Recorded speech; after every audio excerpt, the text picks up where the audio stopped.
How's it going, everyone? Simon here from Empirical Health. Just going to chat with you guys a little bit about powders and granules. We get a lot of questions, and I mean a lot of questions about what's an extract, what's a granule, what's a powder, what's the difference between this, difference between that. So I'm going to basically go over the process. So the idea is to kind of present it sort of very generally, and then I might go into the details of each part of it specifically at a later date. But I'm going to go very generally, and if anyone's interested in particular parts of it, we can talk about that a little bit more. So basically, what is a granule? All right, so a granule is a raw herb put into water, boiled. That liquid is you're creating a liquid extract from that original herb, right? Then the herb's removed in the actual liquid like you would do a normal decoction.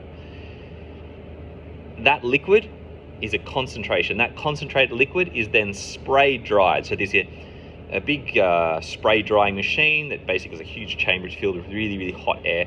And this spray comes out really fine mist of water, of that liquid extract. And it's sprayed and it's spiraled around and is dried in the air. And then it forms a solid because of the original matter, the herb matter.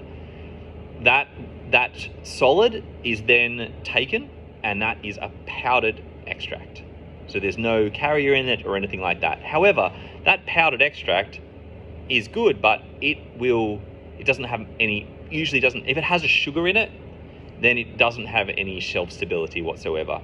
So, well, to a degree. It has a little bit of shelf stability, but it won't last for a very long time on the shelf. As soon as it's exposed to oxygen, to moisture, to humidity, it will clump together.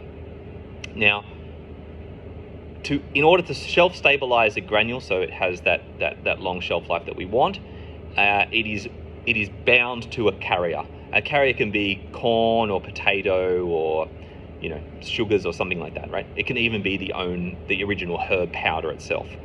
So what happens is you get the liquid powder, the powdered extract, and the cornstarch or whatever it is, and it's pressed together, and then it's cut, and then it's sieved at a particular sieve size, and then that is an extract, a granulated extract. So not a powdered extract, it's a granulated extract. So, raw herb turned into powdered extract turned into granule extract. Now, if the carrier is water soluble, like maltodextrin, for example, when you pour water on it, it'll become it basically looks like a soup. It goes back to the liquid state.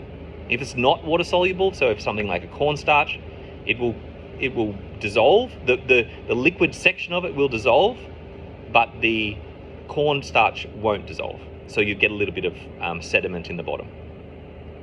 So in Taiwan, they favor the cornstarch because it is because they used to traditionally take just like as a draft, you just take it and put in your hand and take it like that. But in China, they used to use the tongues, the soups, right? And so was just part of the culture, and so that's why it was appropriated that way. So I hope that's the basic concept of it. Now, there's different methods in different techniques in terms of getting extracts. Getting certain oils out of a herb, or have to cook it longer depending on if it's a mineral, or you can cook it less if it's like those aromatic oils, or sometimes they remove the essential oil or the component of it and then add it back in at different dates. There's different techniques to doing that, but in general, that step-by-step process is basically how you get a granule extract. Now, how we work out, to get a little bit more detail about this, what a lot of people ask about is, what dose do I use? What's the ratio of all these herbs?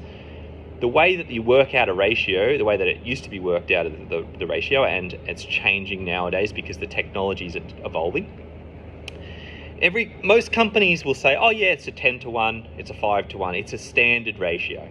Now, that is sort of true, but not really. And I'll go into that in another video.